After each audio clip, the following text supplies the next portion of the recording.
آیا نمبر 91 الذین جعلوا القرآن ایزی، الذین وہ لوگ جو جعلوا انہوں نے کر دیا القرآن قرآن کو ایزین میں ٹکڑے ٹکڑے بکرے کر دیے. کس نے کر دیا؟ جنہوں نے اپنے قرآن کو ٹکڑے ٹکڑے کر دیا. اپنا قرآن ہے کس کے متعلق ہے؟ یہود کے متعلق ہے. اس گروہ سے مراد یہود ہیں. وہ گروہ نے جس نے قرآن کو منقسم کر دیا، تقسیم کر دیا، اس کو مختصمین اس معنی میں فرمایا گیا ہے کہ انہوں نے دین کو تقسیم کر ڈالا، اس کی بعض باتوں کو مانا اور بعض باتوں کو نہ مانا، اور اس طرح طرح طرح کی کمی و بیشی کر کے جو ہونا تھا کسٹمائز کر لیے، جو ہونا تھا وہ لے لیے، جو نہیں ہونا تھا اسے الگ کر دیے، کسٹمائز کر لیے انہوں اپنے دین کو، کمی بیشی کر کے 20 فرقے بنا لیے. کون ہے؟ یہود.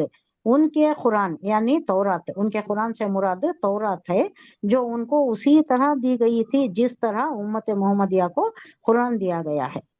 اور اس قرآن کو ٹکڑے ٹکڑے کر ڈالنے سے مراد وہی فعل ہے جسے سورہ بقرہ آیت نمبر 85 کا ریفرنس دے رہی کہ یوں بیان کیا گیا ہے کہ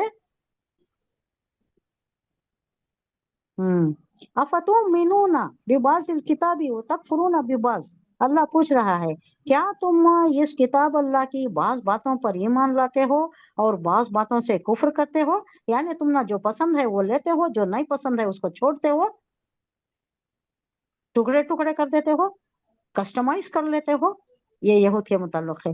پھر یہ جو فرمایا کہ یہ تنبیہ جو آج تم کو کی جا رہی ہے یہ ویسی ہی تنبیہ ہے جیسی تم سے پہلے یہود کو کی جا چکی ہے، اور اس سے مقصود دراصل یہود کے حال سے عبرت دلانا ہے. دیکھو یہود ایسا کرے تو یہ ان کا حال کیا ہوا.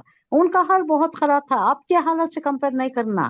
ان یہودیاں کو اندر سٹی میں آنے نہیں دیتے تھے، بھگا بھگا کو مارتے تھے.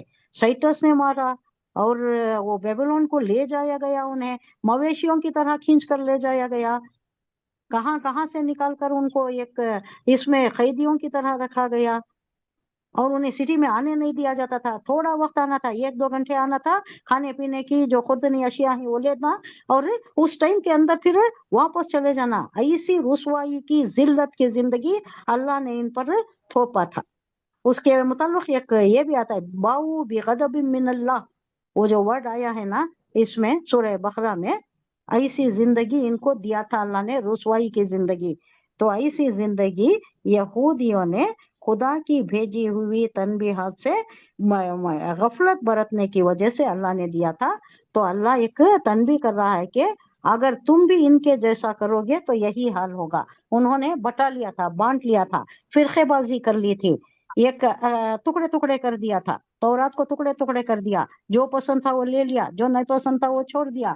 ایسی ہی حالت ہماری بھی ہے، مسلمان بھی ایسا ہی کر رہے ہیں. جو پسند ہے سنت کو بہت زیادہ امپورٹینس دیتی. ایک یہ آیا تھا، ایک چٹکلا آیا تھا، ایک لطیفہ. ایک شخص آتا ہے اور انہیں پوچھتا ہے کہ دوسری شادی کر سکتی نہیں، کتنے شادی کر سکتی ہیں کر کو پوچھتا ہے. تو انہیں پہلے پوچھتا ہے تو نماز پڑھتا ہے، فجر کی نماز پڑھا تو نے آج ظہر کی پڑھا؟ آپ نے دیکھا ہے یہ ایک آیا تھا انسٹا میں آیا تھا. ظہر کی پڑھا، عصر کی پڑھا، مغرب کی پڑھا، نہیں پڑھا لیکن شادی کرنے ریڈی ہے، پھر مارنا شروع کر دیتا اسے. وہ ایک یہ طریقہ اچھا تھا اس کا جس طریقے سے ہینڈل کیا وہ. تو سنت کو بہت امپورٹینس ہے. فرض نمازیں بھی چک جا رہی ہیں، اس کی کوئی فکر نہیں ہے.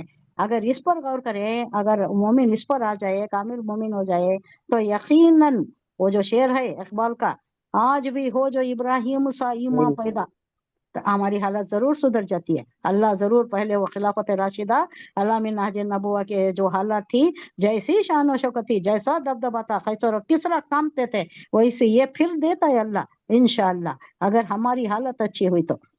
یعنی ایمان پر آ جانا، یہ جو شرک بدعت کفر اس سے باز آ جانا.